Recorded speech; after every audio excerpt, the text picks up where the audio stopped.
କାନପୁର ଗାଁରେ ରାମୁ ନାଁର ଗୋଟିଏ ଗରିବ ଲୋକ ରହୁଥିଲା। ରାମୁର ଗୋଟିଏ ଛୋଟ ମୋଟ ଢାବା ଥିଲା।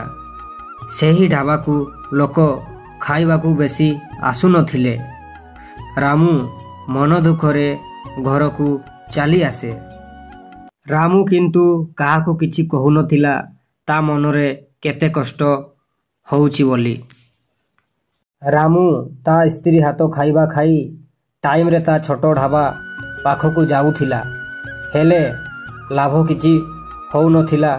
ସେ ପ୍ରତିଦିନ ନିରାଶରେ ଘରକୁ ଫେରୁଥିଲା। ରାମୁ ଦିନେ ସୁନସାନ ଜାଗାରେ ବସି ମନରେ ମନରେ ଭଗବାନଙ୍କୁ କୁହେ, ମୁଁ ତ କେବେ କାହାକୁ କଷ୍ଟ ଦେଇନି। ମୋତେ ଓ ମୋ ସ୍ତ୍ରୀକୁ କ'ଣ ପାଇଁ କଷ୍ଟ ଦେଉଛୁ ଭଗବାନ? ଏ କଷ୍ଟ ମୋ ପାଇଁ ପୁଣ୍ୟ। ରାମୁ ସେଇଠୁ ତା ଛୋଟ ଢାବା ପାଖକୁ ଯାଏ।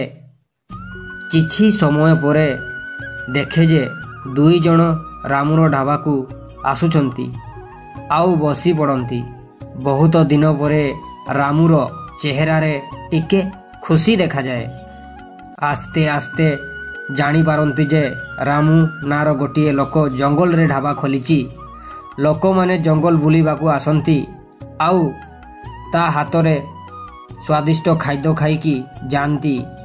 ଆସ୍ତେ ଆସ୍ତେ ରାମୁର ଢାବା ବହୁତ ଭଲ ଚାଲେ।